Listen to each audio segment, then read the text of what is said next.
Hey there, Star Wars fans. We finally did it. We made it to the end of the Sith series. It's the fourth installment. This is what we're doing. The Great Hyperspace War. Alright? If you enjoy it, make sure to give me a like. Subscribe if you haven't already. Have fun, be safe, and check this out.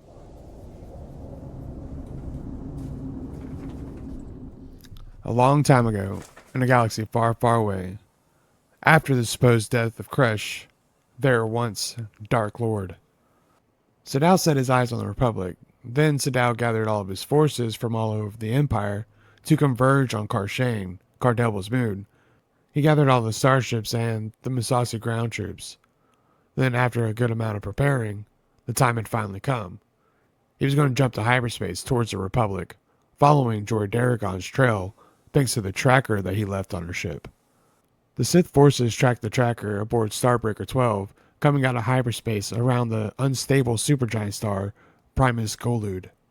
A few months later, he deployed his forces simultaneously to consume the entire Republic, while he held back at Primus Golud in his meditation sphere. Sadao knew the Sith didn't have the numbers to beat the Republic Navy, so he relied on a surprise while also casting an illusion through Sith magic to make the invasion forces seem larger than they really were.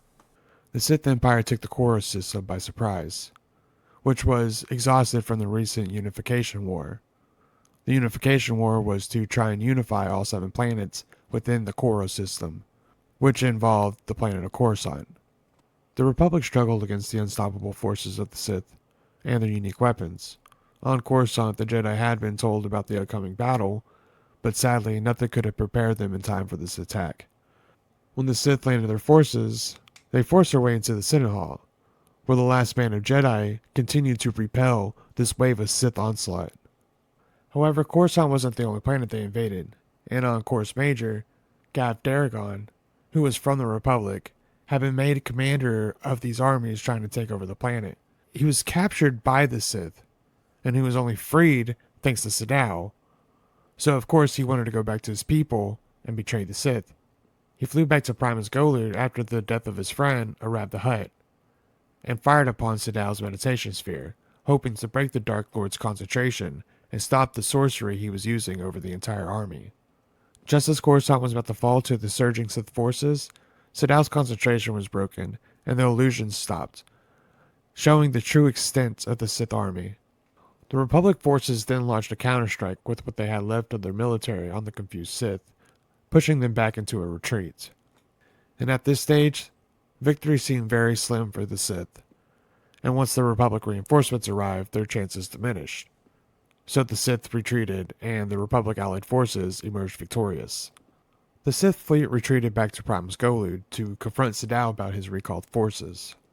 At some point, Sadao gave Gav the slip and left them trapped on his damaged meditation sphere. While the Republic and the Sith forces clashed above the planet, Sadao had one more trick up his sleeve. Sadao caused the red supergiant star to go supernova, killing Gav Daragon in the process, while him and the rest of the Sith jumped into hyperspace, back to Sith Empire space. After returning to Sith space, Sadao had learned that Ludo Kresh had survived, and he had since gathered his own forces, rallying those Sith lords who chose to remain behind, as well as promising them wealth and power under his rule if they joined him in the cause to take down Sadao. They even gave him the title of Dark Lord of the Sith while Sadao was out trying to expand the Empire into Republic space. When Sadao arrived back on Korriban trying to drum up some new Sith forces, Kresh revealed himself and told him how he used the decoy ship to stage his own death above Cardelba. The Dark Lord Kresh then went on to exile Sadao from Sith space forever. The two Sith fleets clashed in a battle of pride. However, the battle ended when Sadao ordered one of his doom ships to crash into Kresh's flagship, killing the Dark Lord in the process. Then the rest of Kresh's armada held back, choosing not to continue fighting Sadao's fleet. Immediately after, Republic forces who followed the Daragon Trail to the Sith Empire came out of hyperspace near Sadao's battered fleet.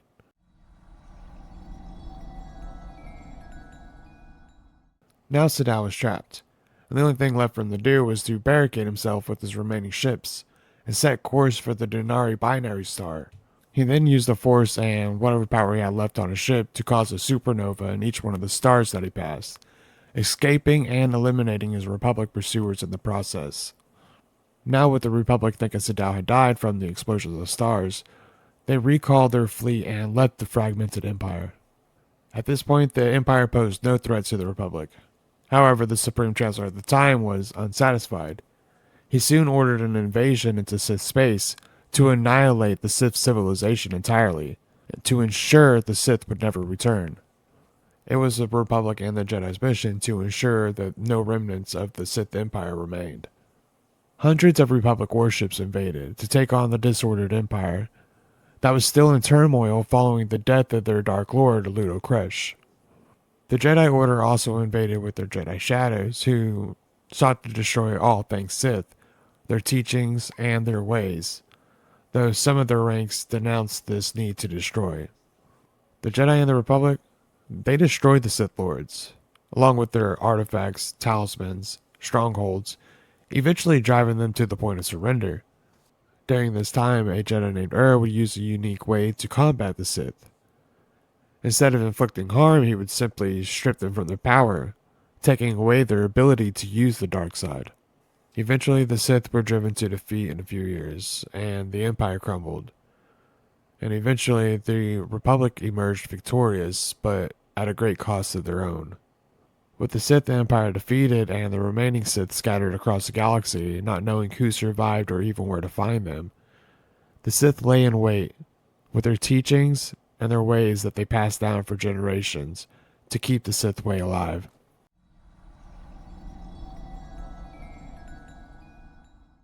Okay, so if you were wondering what happened with the Sith species, this is kind of what happened. There are a couple that pop up here and there that are super strong that I will go into deep dives later on. And then I'll also talk about the Brotherhood that comes up. But for the Sith species themselves, after this, they kind of just were no more. And that's pretty much what I wanted to get at with this entire story. So in case you were wondering what happened with the Sith species, there it is. Alright, all you freaking Star Wars heads, you guys have fun, be safe, and get the out of here. Like and subscribe if you haven't already.